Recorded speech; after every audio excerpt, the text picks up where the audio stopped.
Rabbi Shalom, thank you for coming in today. Thank you for having me. It's great to see you. It's an honor to have you because I know your schedule's very, very busy. I know you're an outreach rabbi at Chabad Israel Center, and I know that takes a lot of your time. Thank God.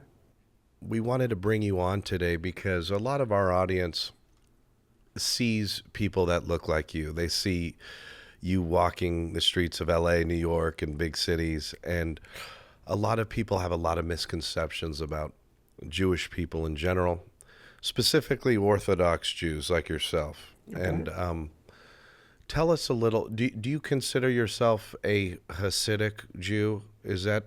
Yes. Okay. And you mentioned to me there's several sects of Hasidic Jews. Which one do you belong to? So there's many sects of Hasidic Jews, and I belong to the Hasidic sect called Chabad, which is worldwide, and started by the Baal Shem Tov, who created the Master of Good Name. He created in the early 1800s or late 1700s, early 1800s, the Hasidic way of life, and then through his successor, and then ultimately kind of branched out to many different sects of Hasidic ways and meaning and connecting to God. And then I belong to Chabad, which was primarily in Russia. Okay, so, and what is the name for Russian Jews of Russian diaspora? Is there a term? Is there a specific name for, say, a Jew from Spain or a Jew from Italy or a Jew from Russia? Well, they have different names of their Hasidic sect. So you'll have Chabad stands for Chachma Bina Das, which is wisdom, understanding, and knowledge. But then you have other ones that represent the name of the city they came from. So Satmar, Ger, Babov, these are cities in Hungary and other places that actually came from, if I'm not mistaken. I don't know well their history. That's interesting. But you definitely, speaking of history, as a rabbi, you have to know the Torah, the Old Testament, inside and out. And it's something that I know you study daily, and it's a constant study, right? It never ends. It never ends. And the more you learn, the more you realize you don't know, because it's endless. And would you say that's kind of the beauty of the Jewish faith, is that it's something you can never quite master, and that's the whole mystery of it? I think it's the beauty of knowledge in general. I don't think it has to do just with the Jewish faith. I think you take any ocean scientist and you say, how much do you know? And you're like, the more you get to know, and you go down to the ocean in one of your submersibles, and you start realizing there's a whole other area of life that you never even conceived, and now you're going to get a chance to study, and you can see more and more. So same thing with Judaism, but I think in any area of knowledge, you have that, where the more in depth you go, the more you realize there's a whole underworld that you didn't get a chance to see, and now you are only seeing a glimpse of it. Right.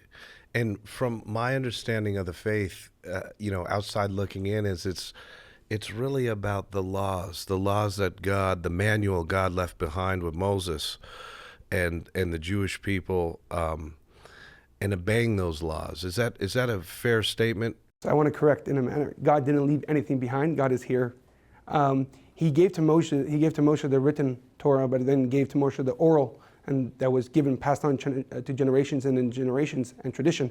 And there was a great rabbi by the name of Yehuda Hanasi, who's the author of the Mishnah, who realized that this was being forgotten in tradition, and so he wrote it down, breaking tradition of keeping it only in oral and passing it down from father and son, rabbi to student. He wrote it down, and then based off that, during the destruction of the Second Temple, and around that time, when they got exiled to Babylon, they created the Talmud and so on and so forth, meaning that they wrote down the conversations that we're having in yeshivas, in religious schools, in other places, not only in Israel.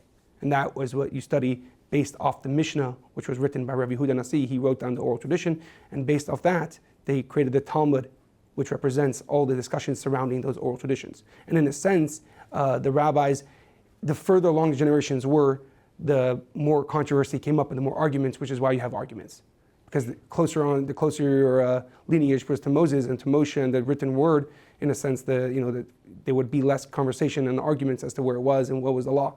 But the further on down the line, as you can imagine, like all the distillations, telephone. Yeah, the different kind of broken telephone. So that's why, and different perspectives. Remember, there were different areas. There were still Jews in Israel, there were Jews in Babylon, and Jews in other places. And so they started to get their new perspective, and that's where you're getting all the Talmudic discussions and arguments and so on and so forth. Right, and that's fascinating to think that the closer you were to Moses, the more pure the religion, you can say, was. But the Torah itself is really, would you say it's a set of laws? It's a set of laws that were downloaded from God, the Creator? I think, there's a great argument. Is Torah, is the Bible, God's book of man or man's book of God? And Rabbi Sachs, of blessed memory, the former Chief Rabbi of Great Britain, Rabbi Lord Jonathan Sachs, and he has a whole great discussion on this. And in essence, I think the Torah, and what he explains, is the Torah is God's book of man, and the ability for a man to be the best version. Man, when I say man, I mean man and woman. Mankind can be the best version they can be. And when we follow those laws, it represents an emotion, it represents a relationship, irrespective of the law itself, meaning that a person that observes these laws or doesn't observe these laws doesn't mean they're any less of a person.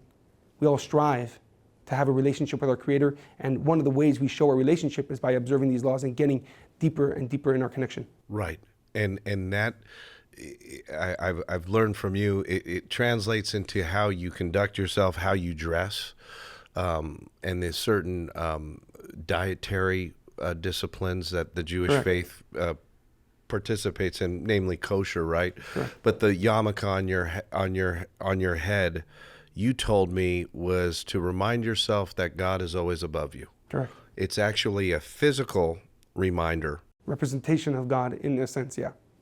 But And- not an actual representation. I mean, it's just like to remind us that there's always one above looking and not judging, but connecting and then interacting with us based off our relationship with Him, right? If you have a relationship with someone and you're mean, and you can't expect them, in a sense, to be altruistic and be completely kind, so that's like, there is a level where God interacts with human beings irrespective of their actions, but in the more revealed relationship with God, it's how we mirror and how we look. There's a famous statement in the Talmud, the way you look at water is what you see in the reflection, meaning what you see in the water is the reflection. That's what you put into the water is what you're going to get back from the water, meaning it's a mirror. And what you have, and when you give when you give parts of the sacrifice and dedication, is what you're going to receive in return. No, that's a beautiful aspect of the culture. Now, a lot of our Hasidic brothers and sisters have a dress code, right?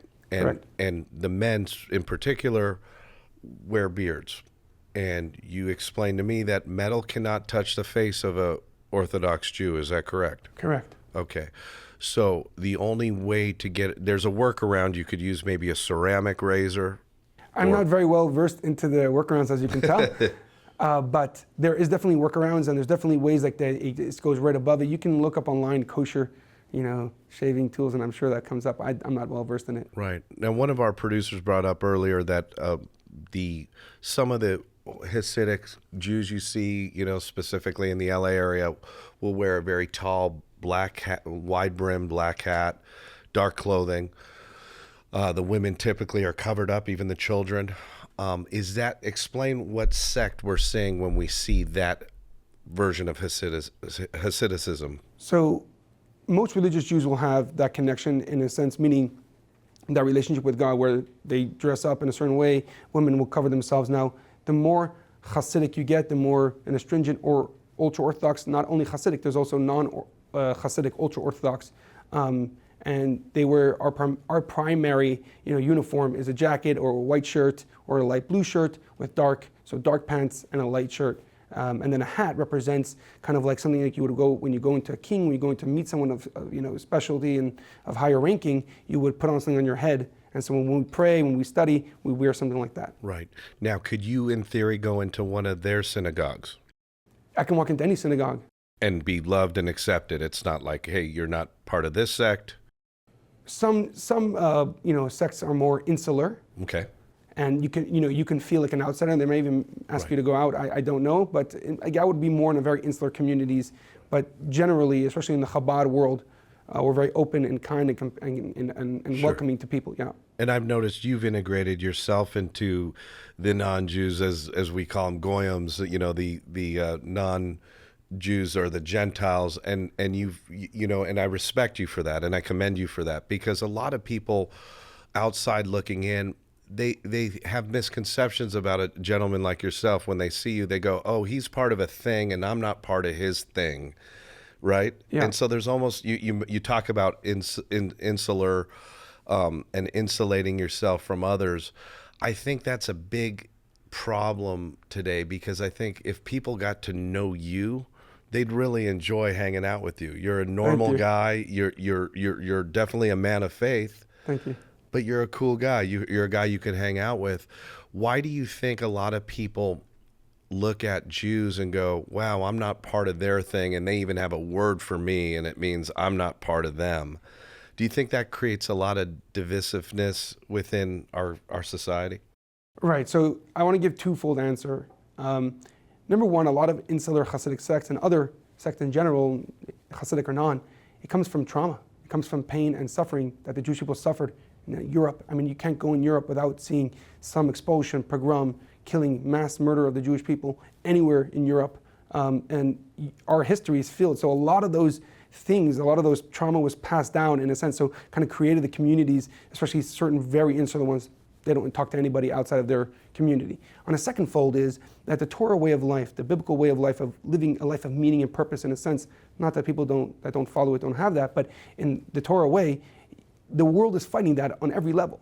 You know, we're fighting a spiritual battle today because of the amount of I don't know what you would call it, but in a sense, there's things opposing connecting to God and connecting to something that's bigger than yourself. And so therefore, you create a whole ecosystem to try to feed and help and grade your children in that way. And so therefore, you know, it looks a little insular, but if you just go in, you would be in. But and you'd be greeted warmly and by many people, yeah.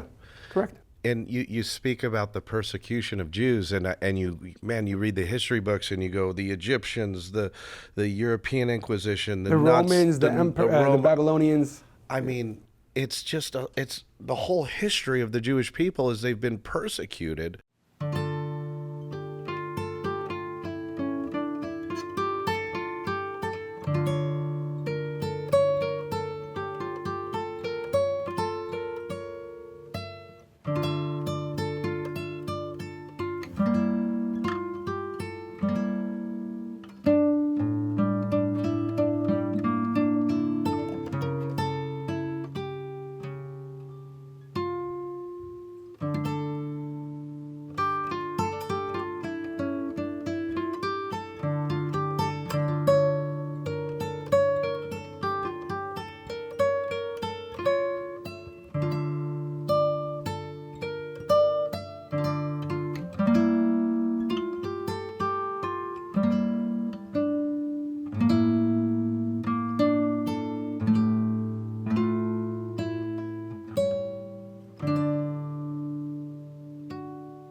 Why do you think the Jewish people have been persecuted? Is this a test from God?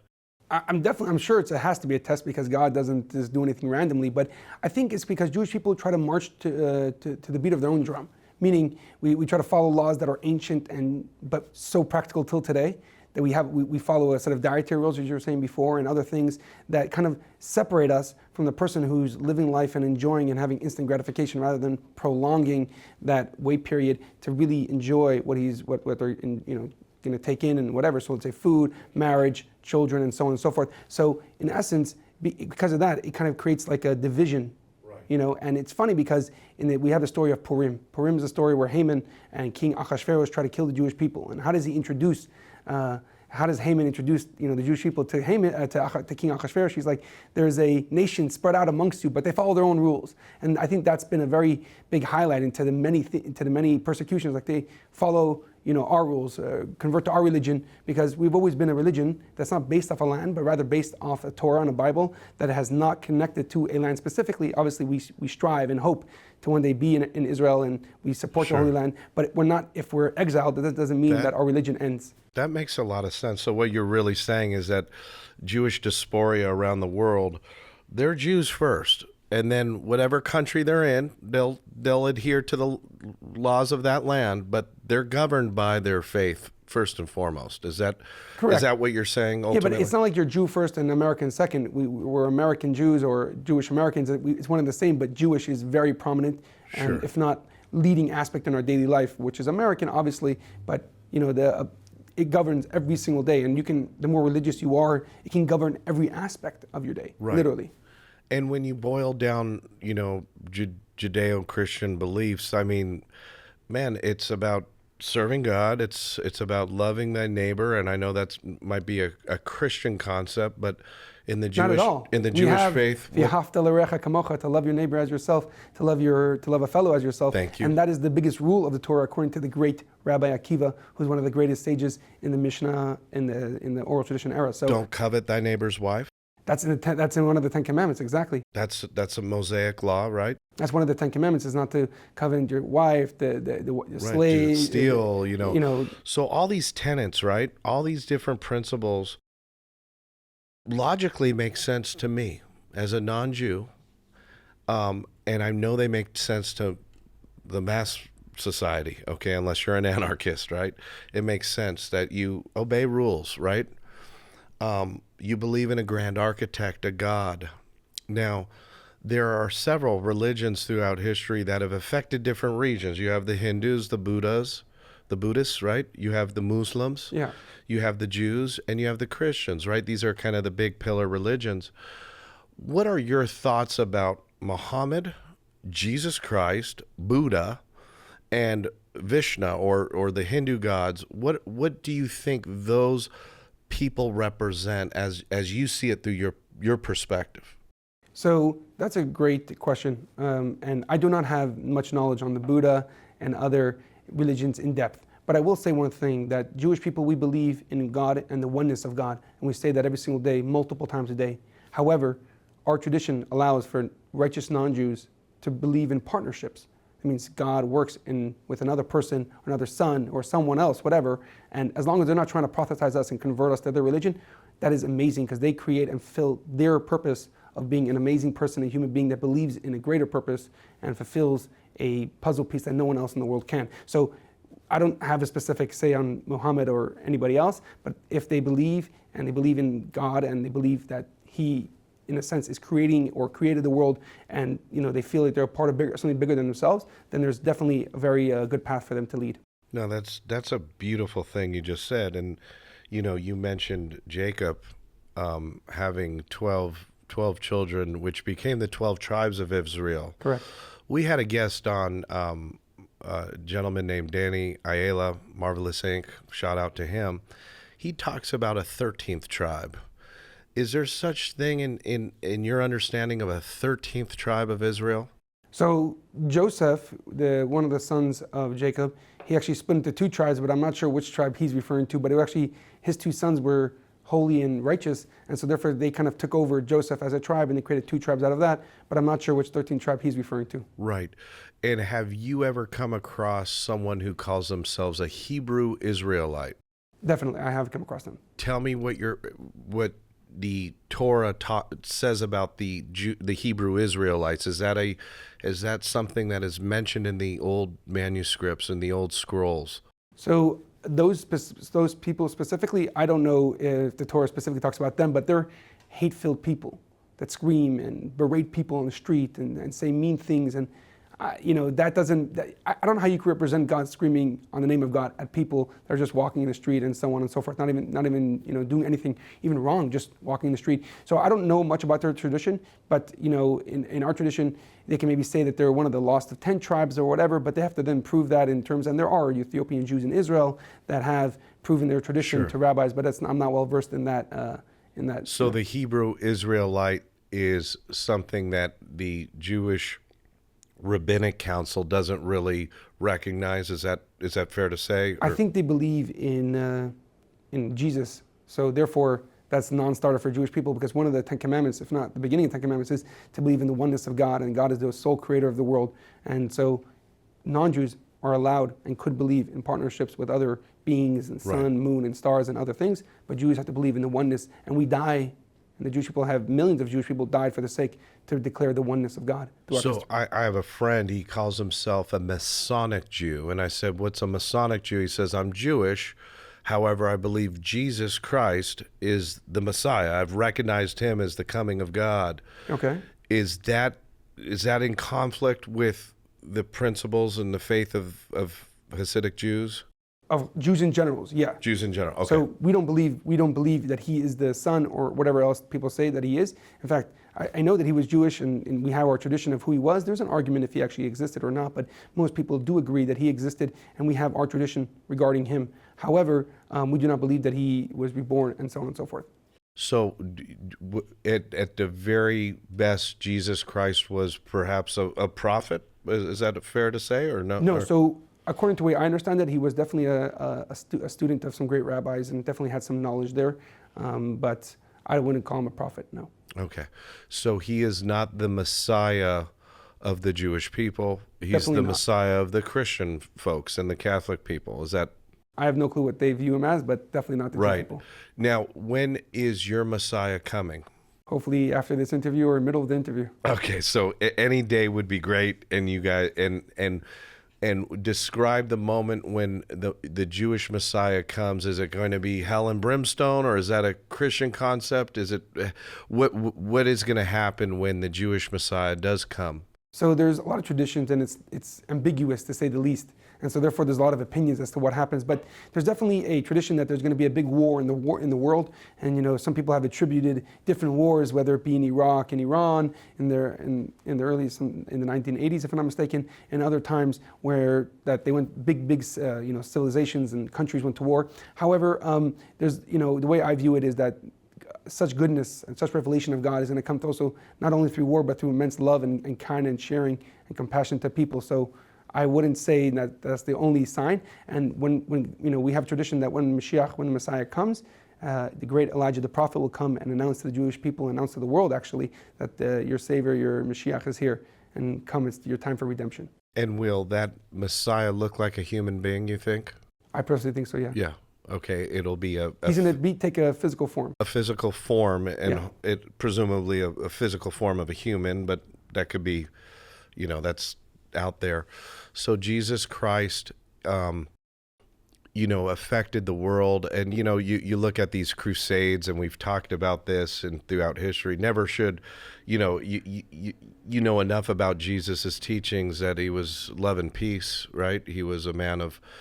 I'm not sure much of his teachings, but if much of his teachings were love and peace, then millions and millions and millions of Jews were killed on his love and peace. And that's what I was going to say. How could anybody hurt another human being or pick up a sword, gun, knife, bomb, whatever, in the name of a man who preached love and peace? And that always baffled me, right?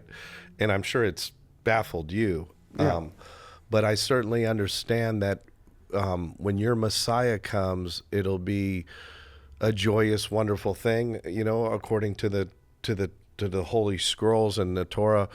But what you told me flipped my mind about when the Jewish Messiah comes, you're allowed to eat pork again, bacon, right? You can have bacon, you can have pork chops. I mean, that's not going to be the first thing everyone does. Right. I think it's the revelation of the godliness in every single thing and the spirituality that is embedded. And some things it's more revealed, and some things it cannot be revealed unless the Mashiach, the Messiah, comes. But the Messiah is not the Son of God, heaven forbid, or anything like that. He's the Redeemer of the Jewish people, and he's the King of the Jewish people and the teacher that's going to show the world and show the entire universe that God is truly embedded in every single grain of sand and every single little fly. There's a godliness to be brought out and the spirituality to be learned and had and experienced. That's really fascinating, right? It's really fascinating. And because I know in the Christian faith, there's a lot of people that have predicted the second coming of Christ and these revelations and hell and brimstone and, the rivers flowing with blood and things of this nature. Are there rabbis that have, that I want to say have almost a prophetic download that know or have targeted a day or time when the Messiah of the Jewish people will come? There are rabbis that learn based off the Zohar and Kabbalah, and they give dates and times, not specific days or years, but rather time periods. However, I want him to come every single second, and it's one of the 13 principles of faith that the Maimonides, the great Jewish philosopher and doctor, he said one of the 13 principles of faith is to believe that he can come in any second. So let's hope we don't have to wait whatever time, year 6,000 or other years. He's going to come today, and if not today, then tomorrow. And whenever we fulfill our mission in the world, he'll come right away and he'll spark our love for God and reveal it. And what is your mission in the world, Rabbi?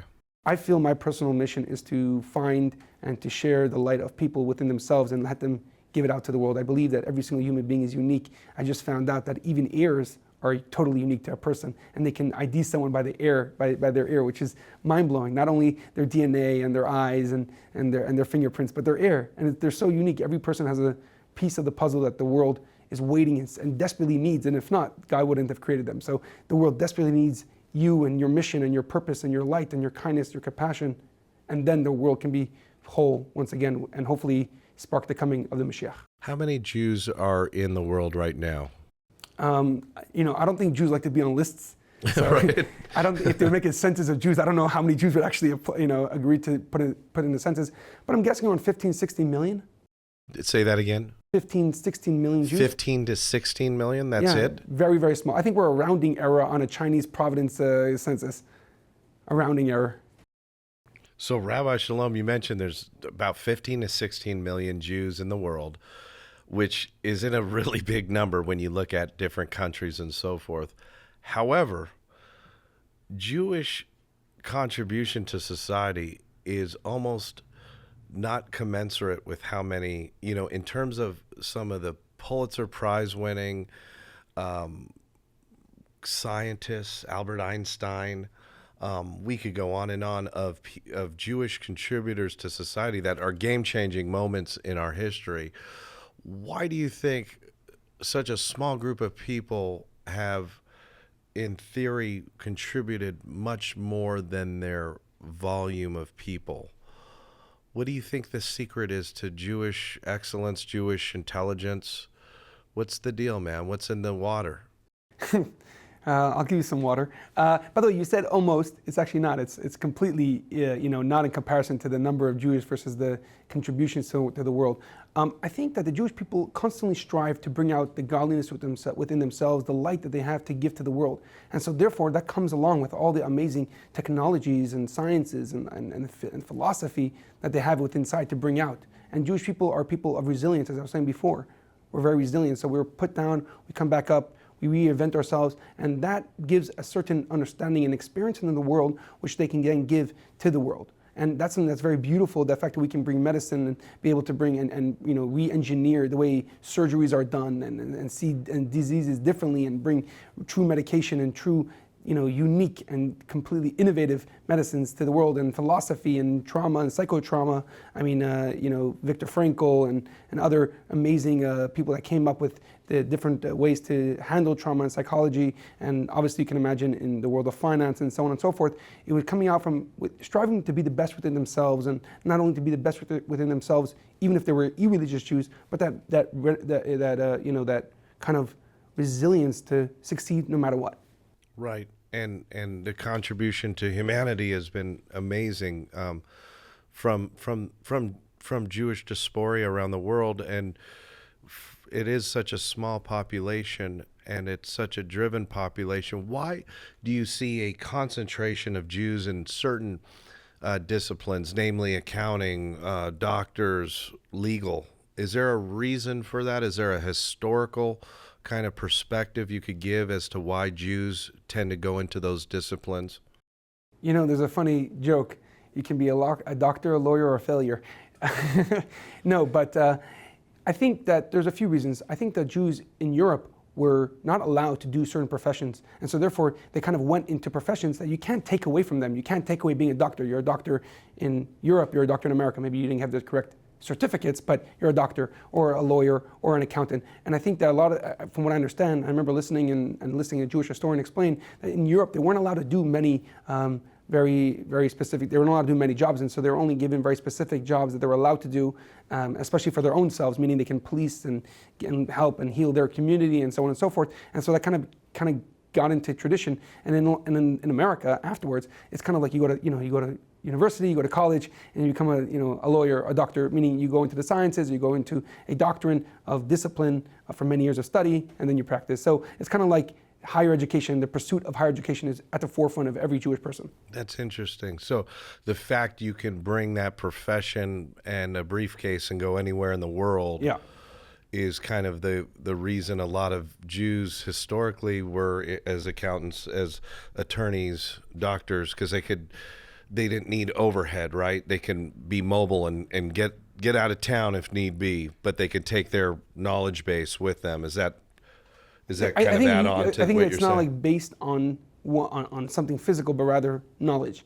And a lot of the great Jewish philosophies and rabbis were also doctors and other professions as well as being a rabbi. In fact, Maimonides, he wrote his commentary on the run, meaning when he was running from people that were persecuting him and the Jewish people in general. If I'm not mistaken, he ran from Spain and he was trying to escape the Almataz, if I'm not mistaken. But the idea is that he wrote on the run while being a doctor and a philosopher. He also wrote an immense commentary on the Torah and its traditions. Right. Now, we talked earlier about different Jewish, Hasidic Jewish sects, and I know that you're obviously part of the Russian Hasidic. Lubavitch is a city in Russia. You can go to Tzare, and that's where And that is your sect. Tell me about the Sephardic Jews. And tell me about some of the differences between your sect and a Sephardic Jew. So you have Sephardic and you have Ashkenazic Jews. Hasidic is, you can have Hasidic Sephardic Jews, you can have Hasidic Ashkenazic Jews. Now mostly Hasidic Jews are Ashkenazic because a lot of them come from Europe or Russia, Lithuania, and that's Ashkenazic Jews. Sephardi Jews have very, very well-known tradition, and they stayed in the Middle East or around that area, in Morocco and other places where they stayed there after they didn't continue. Also in Portugal and in Europe, also a little bit, and they have their own tradition. And then they came, as you remember, we were saying before that like the more you further down the line, the more arguments, and because their perspective changes, and the people that they live around and the people that they interact with change the way they view not only their life, but the way they view Torah law and so on and so forth. And so you see the differences in the way that they view either the Muslim people that were living in the Middle East and how they viewed what the religion is versus the Christian beliefs and how they review, and is it completely illegal or so on and so forth. You see that in tradition because of who they're surrounding and who they're interacting with and the people and the places they lived. Interesting. And, I assume regional foods change and so forth. I mean, you couldn't get an Ashkenazic Jew to try some good Moroccan spicy fish, and I think the opposite is the same. I don't think any Moroccan Jews want to have gefilte fish. Right. Yeah. Now, speaking of diet, tell me a little bit about, without diving too far in the weeds, kosher. What does it mean to be kosher? How do I get a kosher stamp on a food product? Is that done by rabbis that bless the food, or is it preparatory? How do we get, what makes something kosher? Is McDonald's, for example, kosher? So there's McDonald's in Israel that is kosher, but it's not rabbis blessing the food, rather they're supervising, making sure it's kosher. So in essence, if you were to do like a dietary restriction, in a sense, meaning like celiac, which is a person who cannot handle wheat or whatever it is, right? And same thing, Jewish people cannot mix meat and milk, and then that meat has to be from a cow, from certain animals, and those animals have to be slaughtered a certain way and then prepared in a certain manner, has to be salted, and there's no blood because we don't have any blood in the Jewish tradition. And then from there, it's kosher. So we can't mix meat and milk, and only certain fishes are allowed to be eaten. And ones that have fins and scales, no creepy crawlies, no lobster, crab, and so on and so forth. Okay. And then certain birds are able to be eaten as well. So is quail kosher? If I'm not mistaken, it is, but I'm not well versed in the, I know there's a duck. Chicken obviously is kosher. Yeah, duck is kosher. I know that, duck. Now, I'm obviously not Jewish, but I don't eat pork, and I'll tell you why I don't eat pork, because it is a dirty animal. It is an animal, I don't like the taste of it. The meat is very toxic, And the way they harvest pigs, I don't know if you've ever seen that. I have it's not. disgusting. It'll make your stomach turn. So it's just a dirty animal, and it's actually bred in a very filthy state of affairs. So I'm with the Jewish folks on not eating pork, and the Muslims don't eat pork, from Correct. what I understand. So that makes a lot of sense. And then you think about shrimp. Shrimp clean the ocean. They're kind of the filter of the ocean. The bottom feeders. They're bottom feeders. Why would I want to eat the shit of the ocean, so to say? Excuse my language, but lobster, the same thing. They live on the bottom of and they basically eat dead carcasses and so forth. So so a lot of it just actually makes logical sense, the kosher dietary system, right? It can look practical, but obviously there's an immense spiritual connection as well. And a lot of this is because we don't eat animals that hunt and prey on others, because what you eat represents the life that you're getting, the energy you're receiving from it. And if you make a blessing on it, you're trying to change that energy to a spiritual one, and so on and so forth, and using that energy that you gained and use it for a spiritual reason and a holy perspective. So you don't want to eat animals that hunt and have that coarse and energy, and you want to put that in your soul, because what you eat becomes you. And so therefore, I think that not only is it part of just the animals are disgusting and dirty and they eat bad things, but the animals themselves are more calm, cool, and collected. They're more domesticated animals. You're not eating, other animals that hunt, and therefore you're getting that energy from them as well.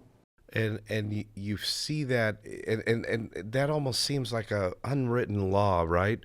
Even the Native Americans would try to calm the deer down before they killed it, so that it didn't release all those stress hormones into the meat. So they would actually practice, honoring that deer or that buffalo and trying to not kill it in a savage fashion, let it die a peaceful death, in as much as an arrow through the heart is peaceful. But I think you know what I'm saying. And I see that in the Jewish faith, and it's a beautiful thing. I love it. It makes a lot of sense, right? But the ultimate aspect of doing commandments and doing mitzvahs, even if you know the reason, is because God commanded us to do so. Right. And so therefore, we're trying to fulfill a relationship with God. And part of that is fulfilling what He wants and what He desired and told Moshe and put in the Torah and in tradition. And so therefore, even if we know the reason, we do it because God said so. And that's very important. Like, even so, let's say the reason changes or so on and so forth, we still go back and say, God said so, even if the reason changed that we understand. Right. Now, what do you tell someone who's obeyed God and has played the game right, yet they have a tremendous amount of tragedy, a tremendous amount of tragic events that occur in their life, and they go, God, I'm playing the game right. Why aren't you favoring me? What do you say to that person? I think everyone goes through something like that, and it's the question, it's the age-old question: why does good things happen to bad people, and why does bad things happen to good people? And there's no satisfactory answer for a person going through the pain. But intellectually, I think we can talk about it and say, like, God, and we have a tradition that God touches the one He loves most. And then we have in the Torah, be'ekrovai, with the close ones, akadesh, I will be sanctified. I will let myself be known in the world. And so that means that they will suffer and so on and so forth. But at the end of the day, the truest thing is to realize is that God doesn't give anything to anybody that they cannot handle. And a lot of the suffering that people get and people receive and go through is to bring out a better part within themselves, and then to share that light and that perspective that no one else can get and can gain because it's not their experience, and share that to the world and show what it means to be a kind human person, irrespective of going through such trauma and pain. Very interesting. Shalom, a lot of people might necessarily not be anti-Semitic, but they might have some prejudice about Jews, and they might think, oh, the Jews run Hollywood, or you hear the Jews run the show, or they're the Illuminati. What do you have to say to people? Why do you think there's such a misconception about the Jews being behind the curtain and these evil masterminded people? Why do you think that is a theme that you hear, and I know you've heard it on the internet or seen it. What do you think's behind that? Well, first of all, I think it's like, again, someone does not look like you and act like you. You obviously have a distance you want to put between them, and you can start attributing them things that that go wrong in a person's life. But more importantly, I think that in past times, Jews used money and were money changers, like the great bank of Rothschild and so on and so forth. Right. And they really, funded wars and so on and so forth. So I guess the conspiracy theories only grew with them. And he created he created the banking, industry in general, and he had banks in different countries, and they were on different sides of a war in the same family, Sure. like in a sense, I mean, the bank of one country was, but in essence, I think it is more like, just because they're not you, just because they're not just like you, doesn't mean that they're bad in any way. And I think that Jews also looked out for each other because of the community, because of the persecution that's embedded in our soul, in our tradition. And so therefore, it's like you look out for your brother the same way other communities will look out for each other and maybe get them the job first and so on and so forth. So from there, you have a few reasons why. But at the end of the day, I think it comes to being not connected to people that are not like you. And that's been a story, the age old, from the beginning of time. So I want to take this moment to thank you for coming on a platform sure. Thank you like for this. having me. This is a secular platform. We're not bent religious by any means, and we've interviewed so many people from different walks of life. But the fact you're here is almost like a love letter from the Jewish community to the rest of the world, saying, "Hey, I'm just like you," and I hope our audience got a chance to know a person who looks like you and thinks twice about judging them or making a misperception about them, right?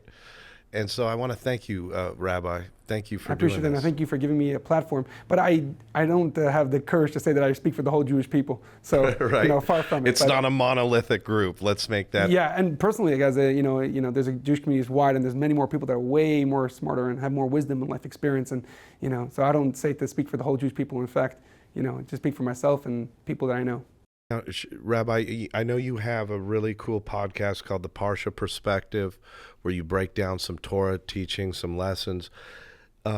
Can our audience reach out to you if they have some questions, have some more interest? So on my website, I have a contact me page, parshaperspective.com, P-A-R-S-H-A. I'm sure you're going to link it in the bio somewhere, and you can contact me there and definitely get some answers and connect. Great. Thank you again, Rabbi, for coming through. For sure. Thank you for having me.